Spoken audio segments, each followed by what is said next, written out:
বন্ধুরা, গীতা রান্নাঘর পরিবার পক্ষের থেকে আপনাদের অনেক অনেক স্বাগত। তো বন্ধুরা, অনেক দিন পর আজকে ইলিশ মাছ এনেছি, সেও অনেক দূরের থেকে, দীঘার থেকে। তো রাত্রে 1:30 বাজে এই ইলিশ মাছ দিয়ে গেছি দীঘার থেকে।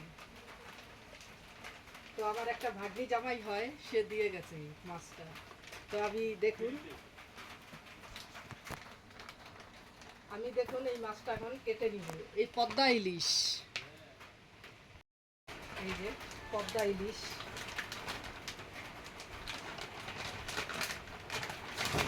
এই তো বন্ধুরা, মাছটা ওজন আছে বন্ধুরা 1 কেজি 800। তো মাছটা আমি কেটে নেব, আপনারা দেখতে থাকুন প্রথম থেকে শেষ পর্যন্ত। একটি চামচ নিয়েছি আর এইভাবে আঁশটা উঠিয়ে নিচ্ছি। তো আজকে আমি মাছটা কাটবো আমার ঠাকুমার মতো। আমার ঠাকুমা যেইভাবে মাছটা কাটতো আমি সেই রকমই আজকে মাছটা কাটবো। তো বন্ধুরা, মাছটা আমি আঁশ উঠিয়ে নিয়েছি, এবার মাছটা কেটে নিব। তো আমি আমার ঠাকুমার মতো মাছটা কেটে নেব।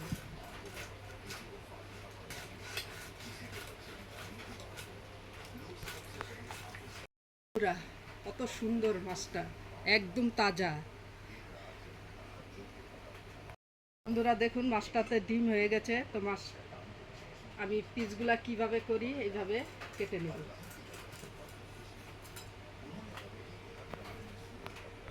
এইভাবে দুছে করে কেটে নেব। তো বন্ধুরা, এই জিনিসটা আমি ফেলবো না, আমার ঠাকুমাও কোনো সময় ফেলতো না, আমিও ফেলবো না।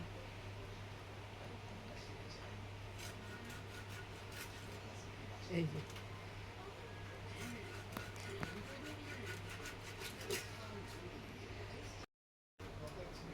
তো বন্ধুরা, এই যে মাথাটা আমি এইভাবে কেটে নেব।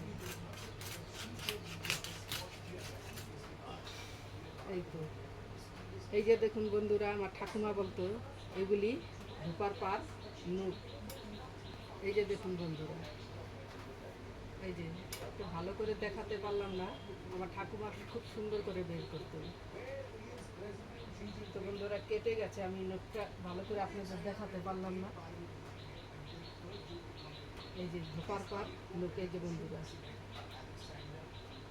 এই যে দেখুন বন্ধুরা, এই যে এই হচ্ছে ধোপার পার নখ।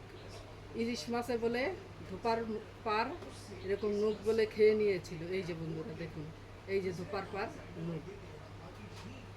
তো আমার ঠাকুমা এইভাবেই মাছ কাটে।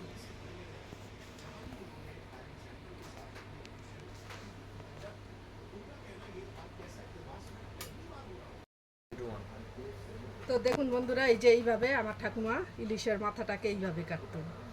যে তারপরে এই যে এটা আলাদা করে দিতাম। তো বন্ধুরা, এইটা আমি রেখে দেবো, এটা দিয়ে আমি একদিন মুগ ডাল রেসিপি করে দেখাবো। তা আর এই যে বন্ধুরা দেখুন, দুপার দুটি নুক, এই যে দুপার পার নুক।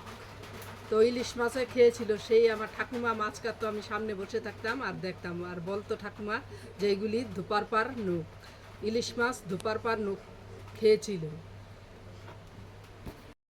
হলুদ দিলাম, আর বন্ধু একটু কাঁচা তেল দিয়ে মেখে নেব।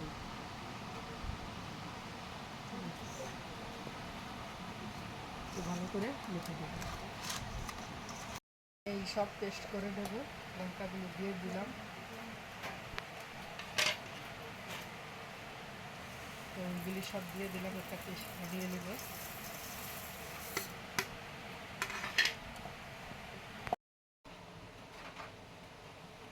তো আমি কড়াই গরম হয়ে গেছে, একটু সর্ষের তেল ঢেলে দিলাম।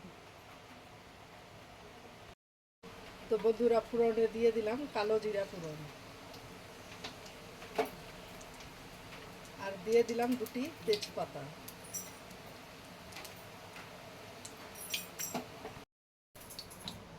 তো বন্ধুরা, আমি এই সর্ষে পেস্টটা আমি ঢেলে দিলাম।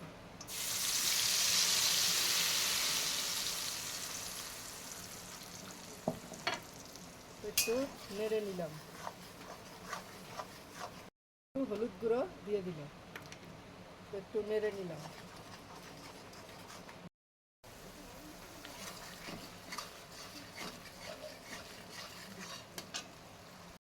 তো বন্ধুরা আমি সামান্য একটু নুন দিয়ে দিলাম, বরং বেশি নুন দেব না, মাছে একটু নুন দেওয়া আছে।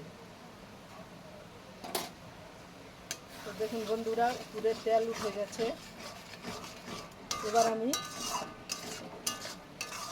জল ঢেলে দেবো। উপরে তেল উঠে গেছে, তো এই মশলা মাখা জলটাই আমি দিয়ে দিব।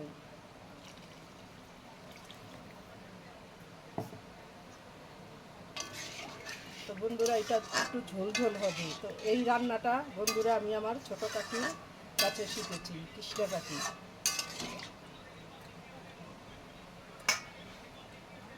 তো আরেকটু জল ঢেলে দিলাম। যা বন্ধুরা নুন হলুদ মাখা মাছগুলো আমি এবার ঝোলে ছেড়ে দিলাম। তো ঝোলটা জাল উঠে গেছে।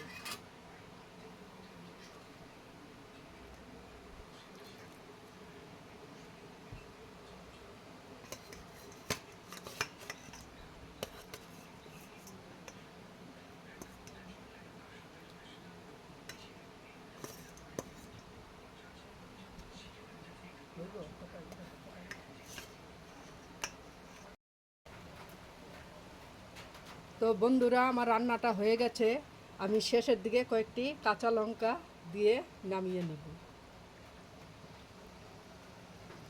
তো আরেকটু কাঁচা সর্ষের তেল ঢেলে দিলাম উপর দিয়ে। বন্ধুরা দেখুন আমি তরকারিটি নামিয়ে নিয়েছি। তো কেমন লাগলো আপনাদের কাছে কমেন্টে জানাবেন। ভালো লাগলে বন্ধুরা লাইক সাবস্ক্রাইব করবেন। তো ধন্যবাদ।